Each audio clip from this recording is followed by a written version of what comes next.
actually found it. Excellent. Excellent. I know.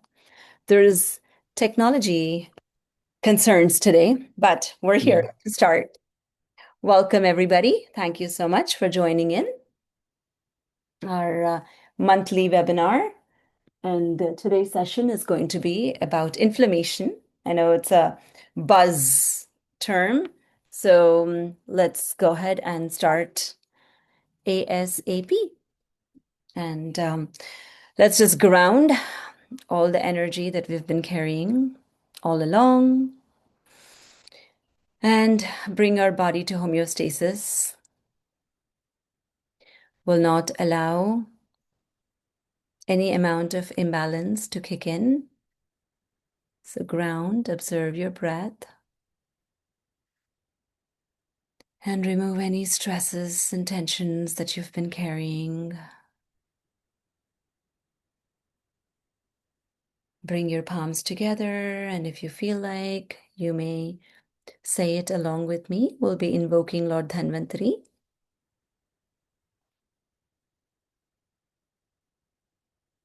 Namami धन्वन्तरिं नादिदेवम् सुरासुरैर्वन्दितपादपद्मम् लोके जरारुग्भयमृत्युनाशम् धातारमीशं विविधौषधीनाम् ॐ गुरुर्ब्रह्मा गुरुर्विष्णु गुरुर्देवो महेश्वरः गुरुः साक्षात् परं ब्रह्मा तस्मै श्रीगुरवे नमः.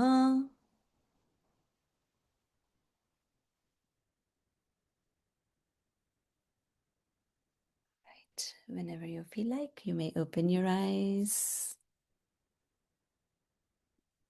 Okay. Welcome, Shubha. Okay.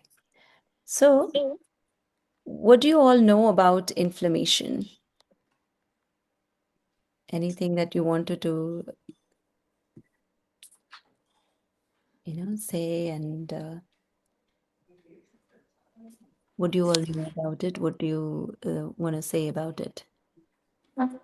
I'm surprised how inflammation Uh-huh. is so, what should I say? It is so natural to at least to my current lifestyle, right?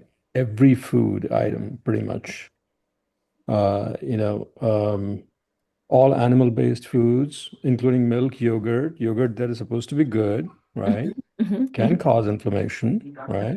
Okay. Obviously, sweets, everything that tastes good, sweets and all cause inflammation. Correct, correct. Yeah. So Yeah.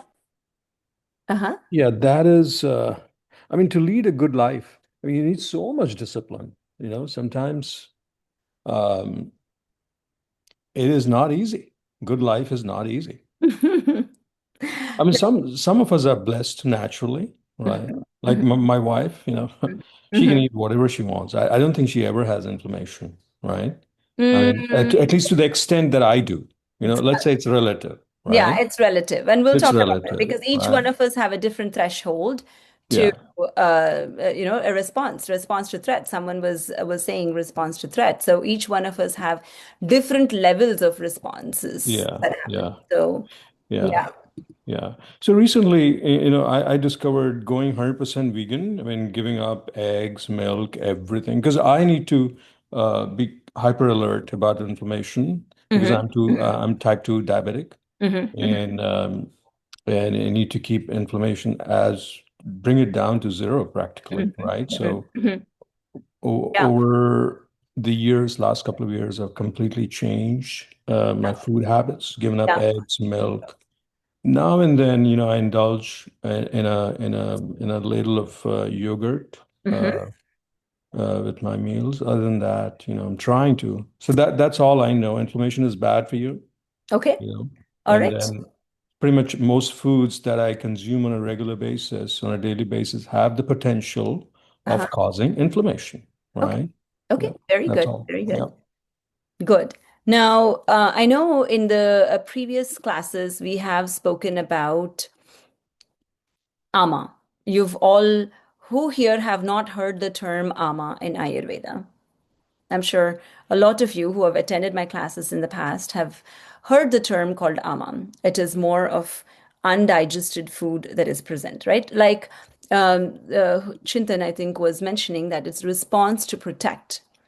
And inflammation is something that is supposed to be a factor that is protecting us because our body is a smart machine and it likes to protect us all the time.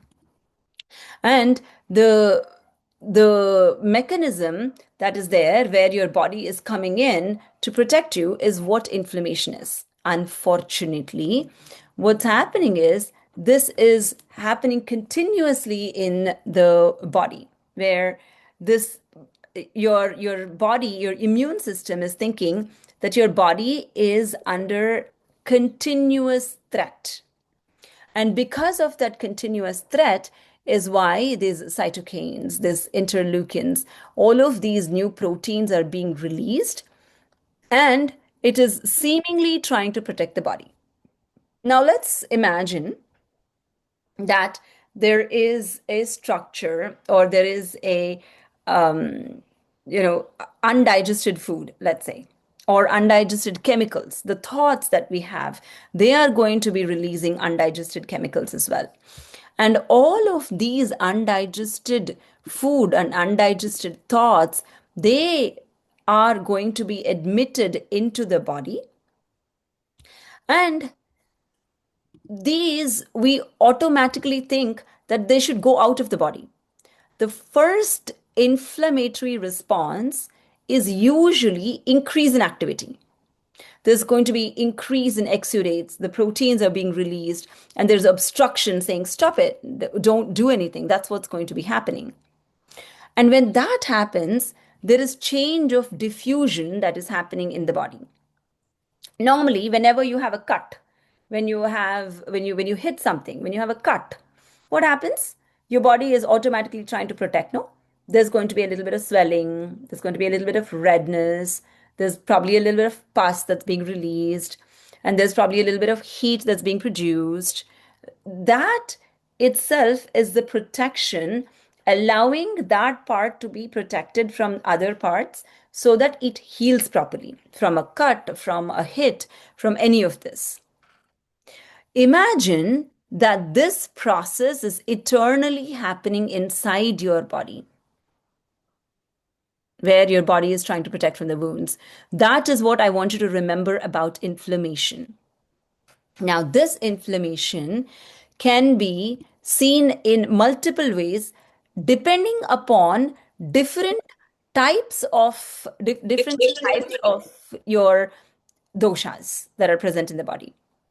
You know, in the classes, in the previous classes, we spoke about different doshas that are present. There is an air element, and there is a space element, there is a water element, there is heat element that is present. Now, Rama was mentioning earlier, maintaining health is very difficult these days. Why is it difficult? Why was it not difficult in the olden days? Why is it being difficult? And this term inflammation has become much more popular now within the past 10 years, maybe. Before 10 years ago, we were not talking about inflammatory conditions. We were not talking about autoimmune conditions. Why is it that within the past 10 years that there is increase in all of this? This is because of the increase in variety of things that we are exposed to, variety of things our body is being exposed to, and it has to break it down. It is not just the yogurt that we are talking about. I know Rama originally was talking about even yogurt makes it. Normally, our body is supposed to break down things, and when it's broken down, it is being converted into your plasma, your blood, your muscles, your fat, bones, bone marrow, reproductive juices. All of these tissues are being formed normally. And the waste is being collected out as urine, feces, and sweat. So, this is like a normal functioning that is happening in the body, like a homeostasis that's happening.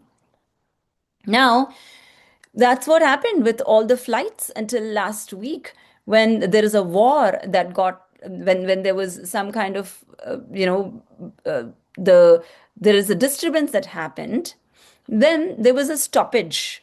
There was chaos that was created. So imagine what is the chaos that's being created in the body. If your body knows that you're waking up at 5:30 every day or whatever, it knows that rhythm, that okay, Manju wakes up at 5:30 every day, and as soon as she wakes up, this is her routine. She drinks water, she's probably going to be drinking a coffee or a tea, and then eating a little bit of breakfast, and she goes for a run, and then she eats lunch at this time. So I have to be prepared. So the body knows our routine. However, I have to tell you this, especially with Bay Area and almost all my clients who are working in the technology field, they say that they wake up and start working. And the the breaks they have to take and the food they have to eat depends upon how the meetings are being scheduled, right? There is no time for us to eat food. Forget about cooking. I tell them, let's eat food at this time. Like, not possible, right? They're inhaling food, not even chewing food. Forget about chewing and forget about eating food. They're inhaling food while going through this meeting, while talking in the meeting, thinking that this is a different process and that's a different process. I'm using my mind to talk, and I'm just going to gobble my food. Now remember, this is a yagya. We spoke about this in the previous classes. This is an offering that we are giving to the homam that is present in the body. With mindlessly, if we are giving it, then that offering that is being given is not being broken down, no? When that is not broken down, this undigested, unbroken food is staying back as unnecessary load to the body. And when this load increases over time and it's accumulated over time, if you do it once, if you do it twice, if you do it three times, it's not going to be a problem. But if this has continued forever, then of course your body is going to be understanding it as, what is this? It is a threat. Something is not right. This particular substance is not going out as a feces or urine or sweat, or is not being converted into our organs. This is just staying here. Now, what happens if your trash is not picked up for so many days? It becomes fermented and you're going to get smell. And that is going to happen for this particular undigested food that is present, is going to be fermented again. It is going to be it's going to change its characteristic, and your body suddenly thinks that, oh my god, something is a threat, I have to protect myself, and it starts releasing these kind of proteins like cytokines and interleukins, thinking that I'm protecting my body, right? That is when you experience low grade fever. You also experience joint pains. You experience rashes. You experience burning in the stomach. You experience burning in the urination. You experience the stiffness that happens. You experience lethargy, insomnia. All of these things happen over time. And remember that this chronic inflammation that your body has been put in for a long period of time is the responsibility for chronic conditions that we are seeing. Alzheimer's, Parkinsonism, neuromuscular conditions, autoimmune conditions, even cancers, all of these chronic conditions that are more prevalent now that were not prevalent decades ago is because of this stage of inflammation that our body is in for a long period of time, where our body is protecting from this unknown and seemingly unknown foods. And this in Ayurveda is called as Gara Visha. Visha, as you all know, is poison.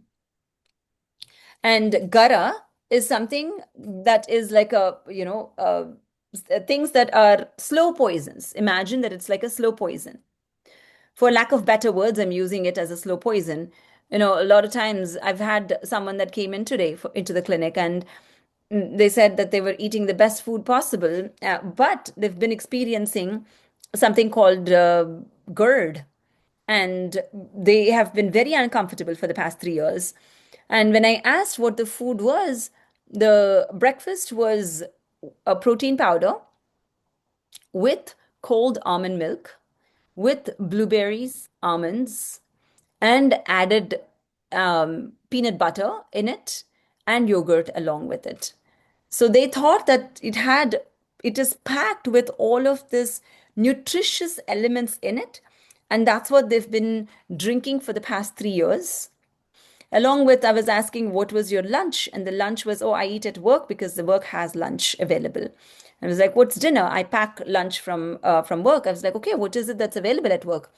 Like tortillas, which are made out of all-purpose flour, along with some, raw vegetables that was present, along with some, lentils and there was some lentils and soup that was there. So that's what they were eating, right? So this kind of food that they've been eating for the past 3 years, and of course they were under the impression that they were eating healthy. Now, to Rama's point earlier, I know, sorry, I know you were speaking, you were bold enough to speak ahead of time. I'm taking you as an example, Rama. You were mentioning that maintaining health is a difficult task. But I will say it the other way around. If we keep it simple and if we don't give these difficult things to the body to break down, then body does not have to go through this difficulty of breaking it down and then creating this kind of protection against this unknown agent, right? So if only we are eating whatever our ancestors have been eating, cooked food, warm food, easy to digest food, and eating on time and predictability, if that is happening, then it's easier for our body to be able to digest, right? So that is the introduction that I wanted to start with about inflammation. And I wanted to ask you questions about all of this concept that I have just spoken about so that I'm not just lecturing and it's more of an interactive session. So, we spoke about how Ayurveda talks about this unknown elements that are being produced in the body, which could be in the form of thoughts, which could be released as a form of neurotransmitters. And these neurotransmitters are being digested along with the food that you're eating. So your food consistency have changed. The quality of the food have changed. And because it has changed, your body does not recognize what it is. And it thinks that it's a threat to the body and releases these inflammatory agents. And these inflammatory agents releases all of this. We spoke about the redness that's being produced. We spoke about the stiffness and the pain that's being produced at that time to block that area. And now diffusion, which means flow of nutrients, is changed into the organs. Flow of all of the any of the nutrients is being changed. When that is changed, you notice that some of the organs are not receiving energy, are not receiving nutrients as they would require. And this is the start for where inflammation can begin. Now, at this point, if we recognize some of the starting signals where low grade fever can happen, pain can happen, stiffness can happen, increased stools can happen, or if there's burning that can happen. Any of these, if you recognize and if you change the input in terms of chemical, where you're changing your thoughts, where you're changing your breath, when you change your breath, the thoughts changes, and you're also changing the foods that you're eating, then at least you're not inputting. Number one. Number two is removing whatever is unnecessary. Normally, we always think that if it is unnecessary, it should go out via all of these three areas of excretion: urine, feces, and sweat. It does not, because even your excretory areas will not be recognizing and will not know whether it is necessary for the body and whether we have to bring it out. So, when you give break to the body, where we call intermittent fasting, and when we give that break to the body, then your body will have time to process it and send it out. If there's no break that's given, then it will not be processing properly. So that is necessary as well. That's a second step that needs to be done simultaneously, of course. It's input and output has to happen. And then you have to make sure that you maintain that consistency. And of course, to Rama's point, it is a difficult task. But yes, maintaining health is this difficult, especially in this day and age where you are constantly required to be present. But it is also necessary for us to have boundaries of what is important in life and how we're going to create boundaries around our work life and our personal life, and how we can create these simple meals so that we don't have to lose days later worrying about pain, worrying about stiffness, worrying about anything. So that is the introduction that I wanted to give you, and then I can answer any questions behind it. Shubha has her hand raised. Yeah, Manju, I know we have limited time and this topic is an ocean. Absolutely. So uh, Absolutely. to save time and not hog the thing, two couple of quick questions. Yeah. One, we talk about in Ayurveda, Vata, Pitta, Kapha. Mm-hmm. So in context of inflammation, I just want you to, in a general sense, Mm-hmm. talk about which body types are more how does this inflammation come into play with these three body types? It could be a mix or what. So that's I'm curious. Mm-hmm. Secondly, yes, food is huge when it comes to current day inflammation and root causes and whatnot. But some of the autoimmune related inflammations are also hereditary, and they show up because of some other thing. So I know we may need a separate day to talk about the autoimmune in itself, but Mm-hmm. I'm just curious in that how do you distinguish between that uh, you know some things that we inherit uh, Absolutely. versus. So those are my two starter questions. I'll lower my hand now. Absolutely. Absolutely. Wonderful questions, Shubha. I'm sure it'll be beneficial for everybody as well. To your first question about which body type is going to be having what kind of inflammation. Now, if you are generally a Vata type of a personality where there is a lot of air element and space element, now imagine that your environment inside is more of a hurricane, or like the air element and space element is much more. There's a lot of movement that's happening inside. When that is happening, then this undigested, unwanted material in the body is also nurtured or is also changed in this environment only, right? For that reason, there's more swelling that's seen when vata is much more. There's also a lot of pain when air element is much more. There is a lot of pain that happens, and there's a lot of stiffness that happens. These are the three cardinal features that you would see when anybody is more vata, and you notice that there is inflammation. It can be seen in the form of hernias, it can be seen in the form of disc bulges, it can be seen in the form of herniations, it can be seen in dislocations, or it can also be seen as degenerations. That is what you see when there is vata more. Now, when there is pitta, that is much more, then imagine that your body has much more heat inside. It is forest fire, it's not a kitchen fire. For that reason, you would notice that there would be much more increased loose stools, like something like IBD, IBS, or Crohn's, where there's inflammation and there's scraping that happens internally, or internal bleeding can happen, or there could be excessive burning, GERD, and all of this can happen.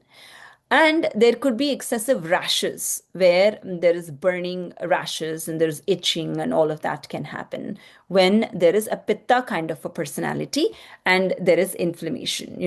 If there is psoriasis or if there is any eczema or if there is even more prone to allergies like pollen allergies. Pollen allergies might be more kapha, but pitta is much more of skin conditions and inflammation in the small intestine and inflammation in the large intestine as well, and internal bleedings can happen. Now, when you're a kapha personality, there is more of water and earth element that is present. When that is much more, you see more of accumulation. It can be swelling, but this swelling is much more stronger than the vata swelling. And you also notice more metabolic disturbances here. The metabolic disturbances will be in the form of, your organs are all affected. You will probably see more of hepatic conditions. You will see more of fatty liver, or you might see more of your thyroid. The thyroid is thyroiditis, or you see that your autoimmune conditions according to thyroid or diabetes. Any of these conditions, which are more metabolic conditions, are seen with kapha. So, swelling can happen, or all of these metabolic conditions can happen with kapha. And the pollen, where your allergic reactions can happen, these also can happen with kapha. So, that is the difference that you will see with vata, pitta, and kapha, and even pus, excessive pus and suppuration that is seen with skin conditions, that is more of kapha that is present, right? That is the answer for your first question. Now, with your second question, when you're saying that all of these autoimmune conditions or most of these autoimmune conditions are inherited, that is very true because cellular changes are happening. What is happening in inflammation when a chemical reaction is happening? There is a free radical that is being produced. Because it is unstable, this free radical wants to get support and stability and grabs energy or grabs a chemical reactant from the second cell, from the neighboring cell. Now, what happens? This neighboring cell is also experiencing instability. Now, this neighboring cell will take support from the next cell, from the next cell. Like that, a chain reaction is happening where there is instability created in multiple cells. When that happens, the entire organ gets affected. When that organ gets affected, then the next organ gets affected. And so the tissues in the order of plasma, blood, muscle, fat, bones, bone marrow, and reproductive juices. So if the inflammation was severe, that it has reached all the way to the reproductive juices, to your sperm and ovum cells, then this blueprint, this imprint is going to be transferred to the next generation. And just like when we are living in California, we know that we are in an earthquake prone zone, and that's how our buildings are built that way. So if you know that your parents had any conditions, any autoimmune conditions, I've have so many clients that come in and they're like the father has proctitis and the child has osteomyelitis, right? So of course there's going to be some kind of a genetic predisposition that is going to be transferred to the next generation, but it is possible that we can protect ourselves or manage that by using the breath work, by using the lifestyle, by using the diet that we were talking about, and even reversal by doing this energy work. When you are doing this breath work, Shubha, when you do this breath work, it is possible that you are changing the chakras that are present. We all know that there are 7 chakras that are present in the body. And when you are changing the breath, then the diffusion automatically changes. And the chakras that these organs are associated with will get better.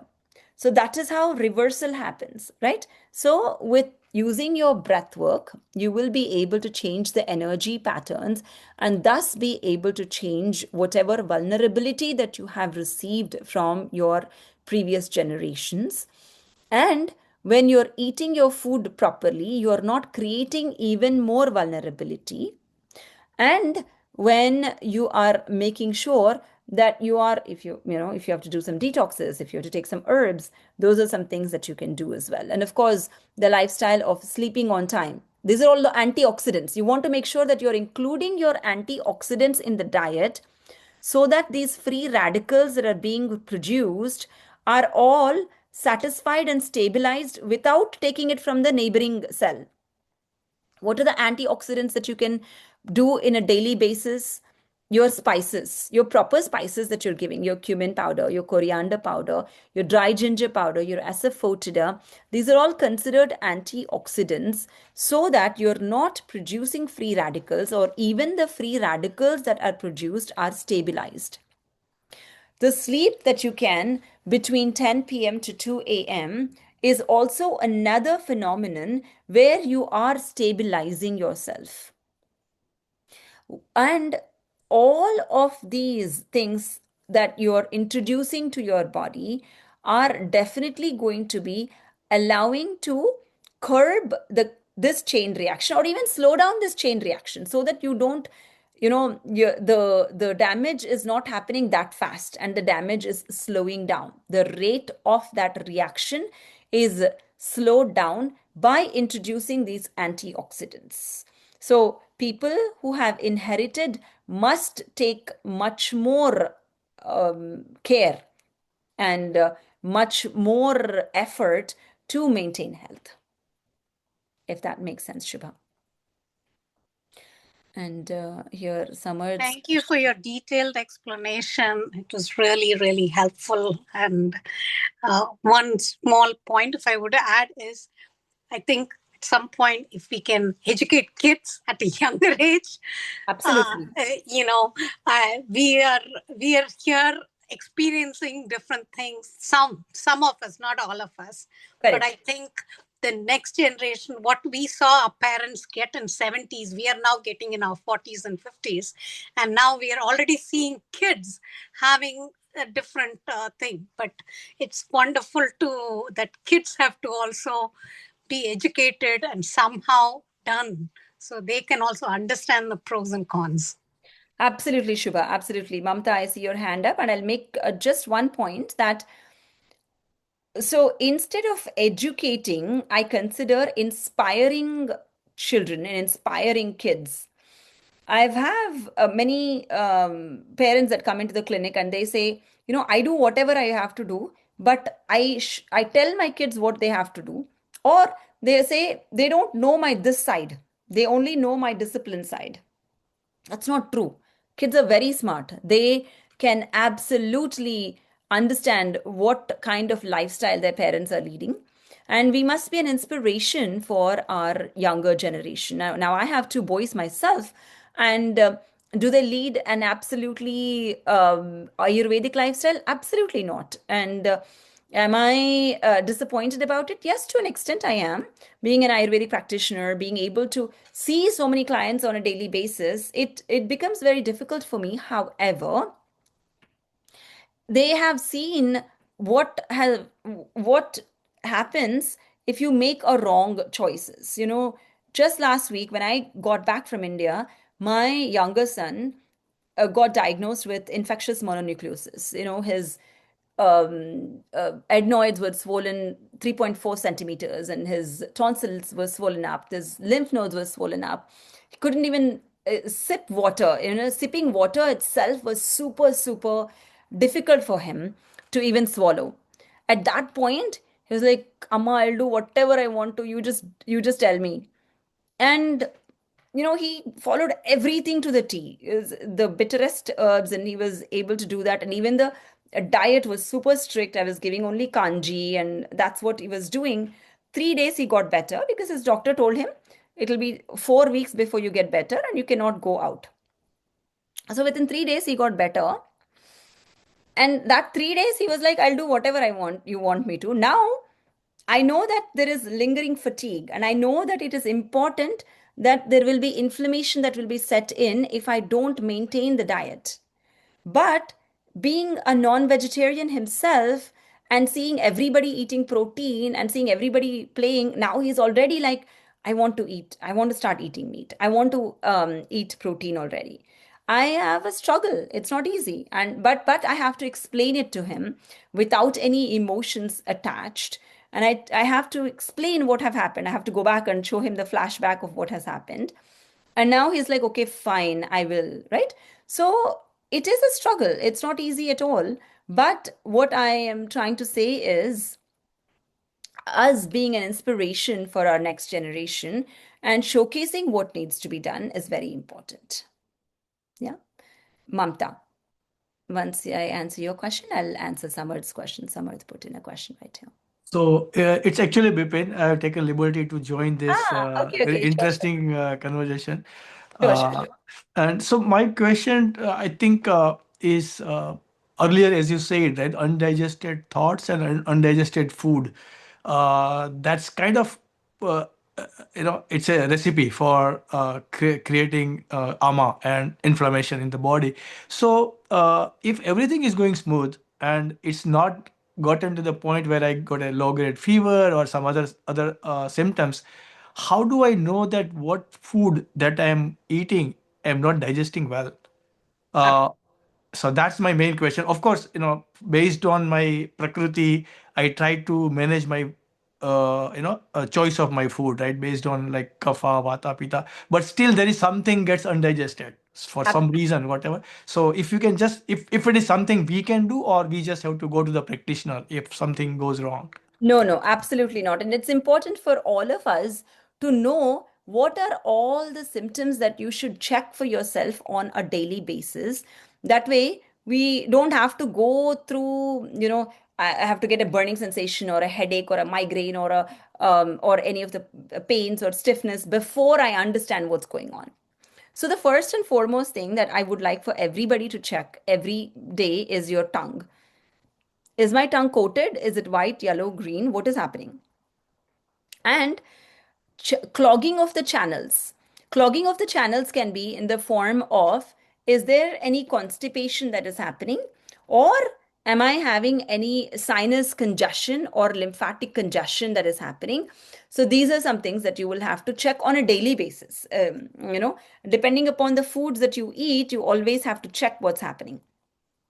And are there any burps that are happening or gas passing, which is, like that indigestive symptoms that you're experiencing time to time?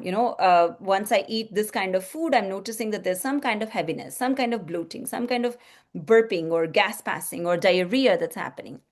Or bad breath and body odor as well. Check what the body odor is. Is there any change that happens with the breath in the mouth or stools smell also?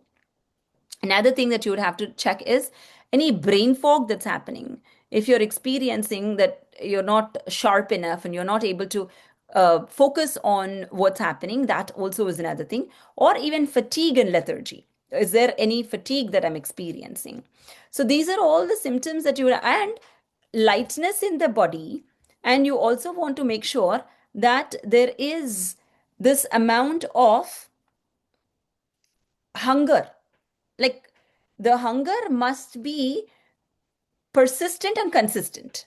It cannot be it cannot be erratic. You should know that, okay, it is 12, or if I'm hungry, you look at the time and it's about 12, right? So these are all the symptoms that you would be checking, and if you're deviating from any of this, then you go back and look at, okay, what has happened? Was there any heated argument? Was there any stress that I was accumulating? Was I not sleeping well? Was I traveling too much? When I'm traveling, am I focusing on my vata?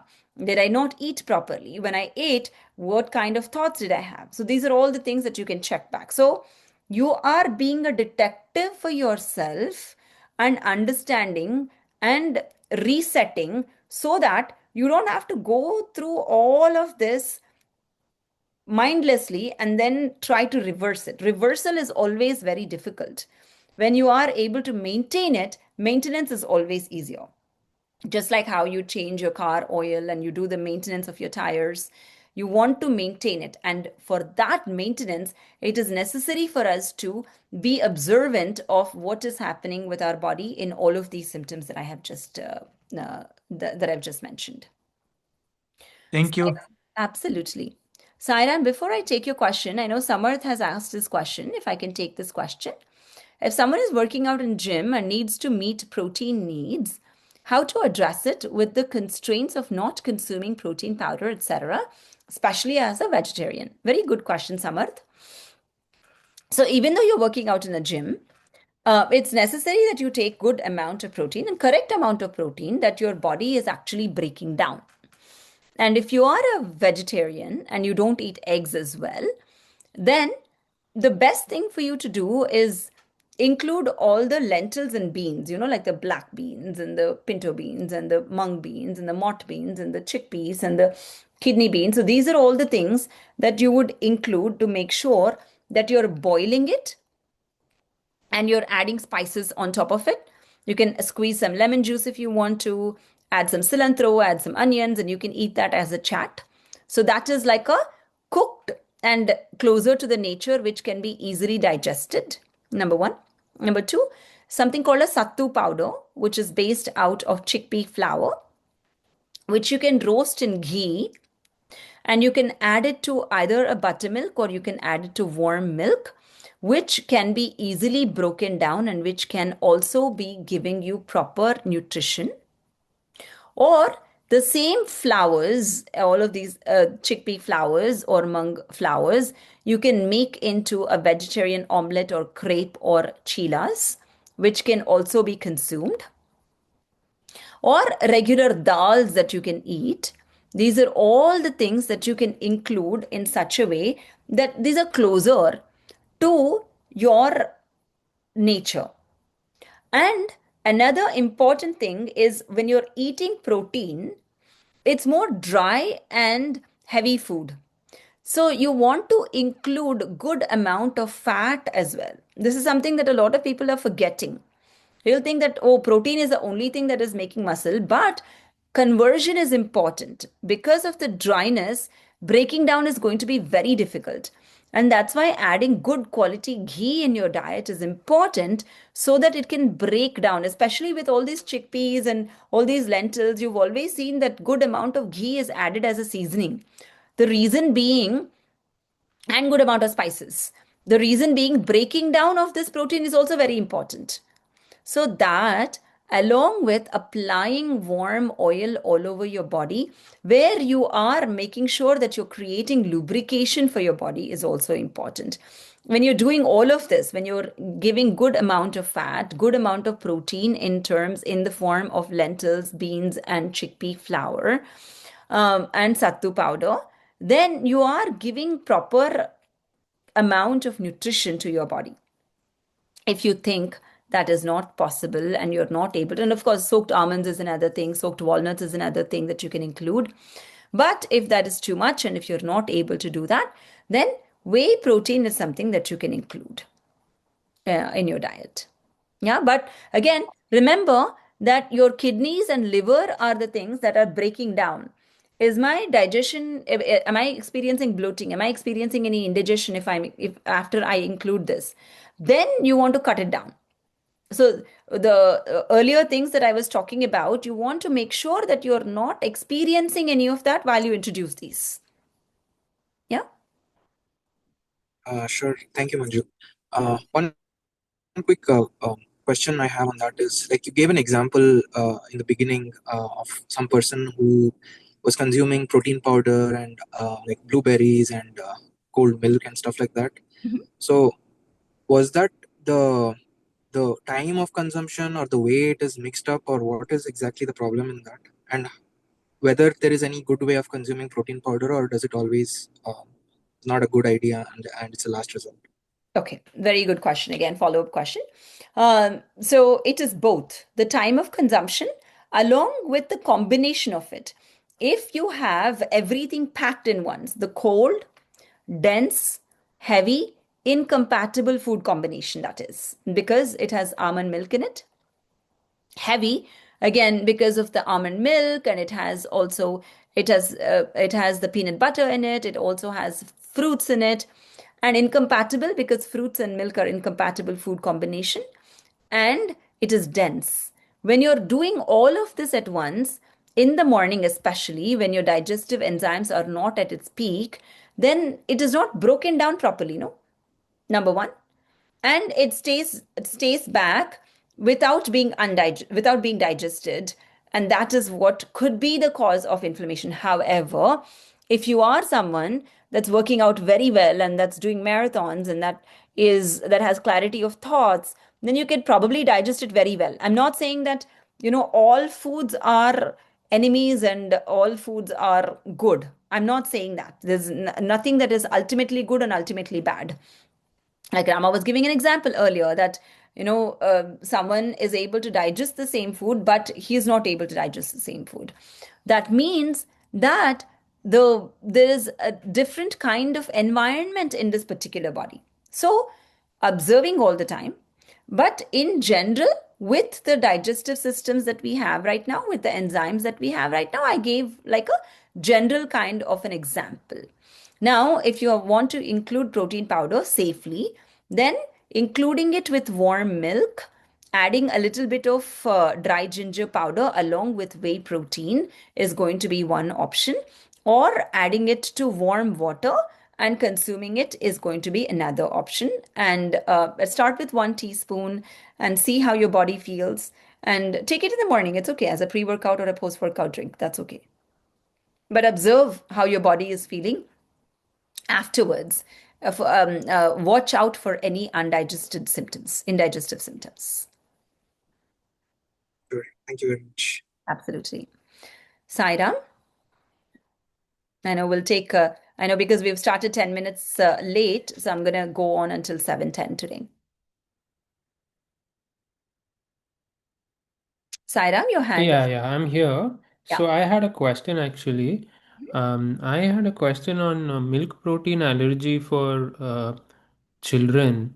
So my son actually ended up having milk protein allergy at a very young age, like since infancy, and not many people in my family actually have it. We're vegetarians, but he did consume some amount of formula at the very start, which I don't know was the reason that induced this allergy, or was he genetically predisposed to have this allergy.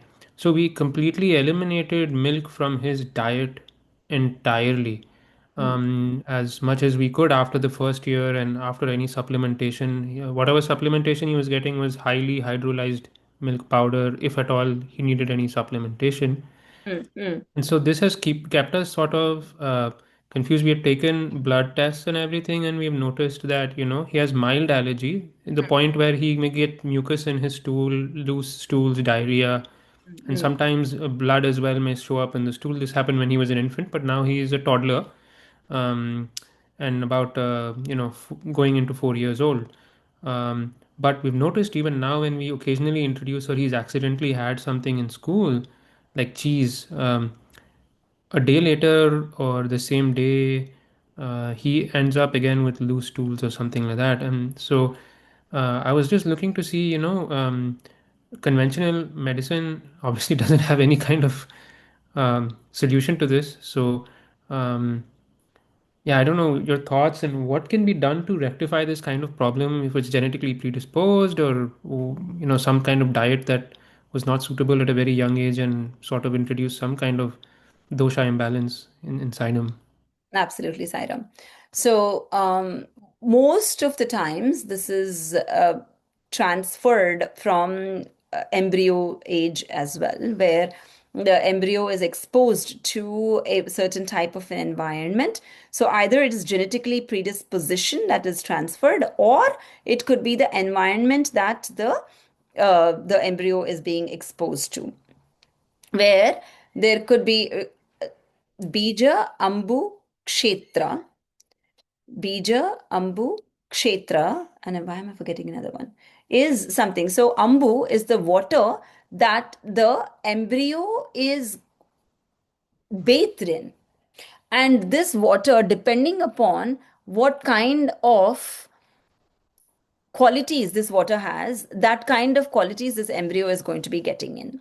And whatever nutrition the mother is getting, that's the kind of nutrition that the embryo is also going to get. Rutu. Rutu is not necessary here. Rutu, Ambu, Bija, Kshetra, which means that there is a possibility that the type of foods that the mother would have eaten, again, these are all speculations that I'm making. I have not seen it fully, but I'm just giving you speculated answers, giving you that that kind of foods that the mother would have eaten can also predispose the child to eczemas or these kind of an allergies. Number one. Number two is genetic predisposition. Number three, it's very, very unusual that the foods that he has eaten early on could have predisposed the child, because that's very, very difficult. I Um, see. Even if it were formula, that was not I necessary. wouldn't think so. I I would. see. Okay. So now we're talking about what needs to be done going forward. Ayurveda talks about increasing your digestive capacity, increasing the capacity of your enzymes, the lipase that is present, all the liver enzymes and the pancreatic enzymes. The capacity of them is low because casein is not broken down properly, and because this enzymatic capacity is not there. So, increasing that enzymatic capacity is what Ayurveda does by giving some digestive herbs along with working with OIT. I work with some of the teams that work as oral immunotherapy, where they give very, very minute amounts of, like desensitization happens, no? So minute amounts of milk is being produced, is being given, while we also give these digestive herbs to increase the enzymatic capacity of the body so that breaking down of this food is possible. And we are doing desensitization at parallelly, so that the child can overcome any of this genetic predisposition or anything that they would have gotten from intrauterine age as well. Okay.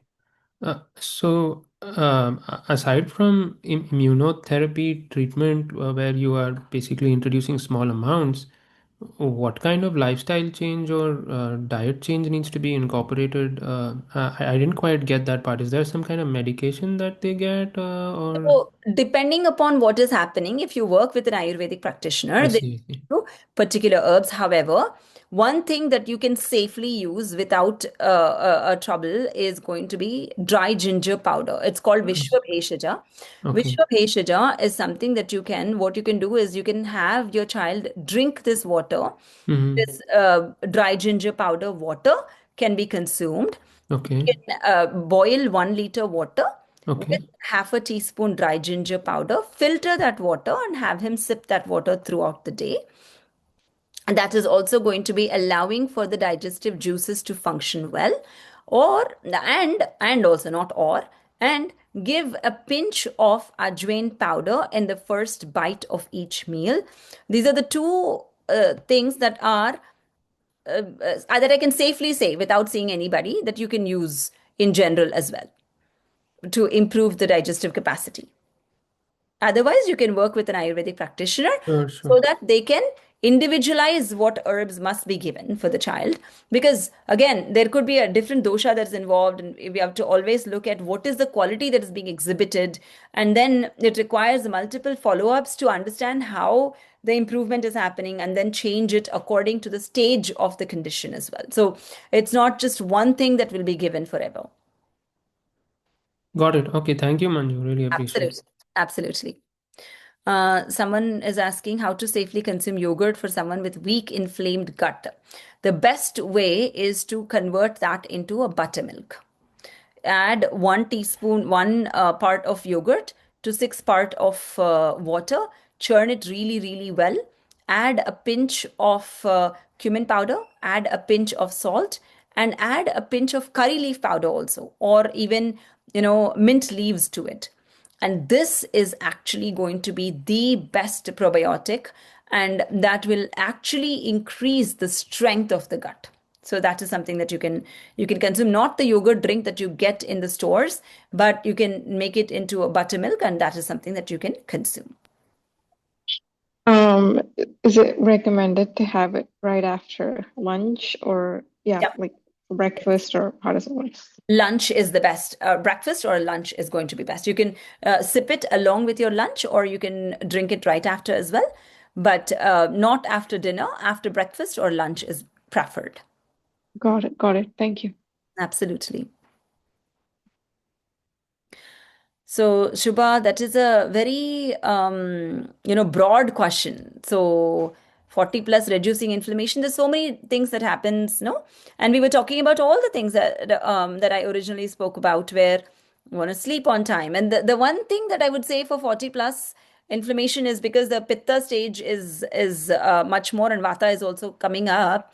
One thing that you should incorporate is called dhanya kahima, which means crushed coriander seeds, 1 tablespoon of crushed coriander seeds in 2 cups of water.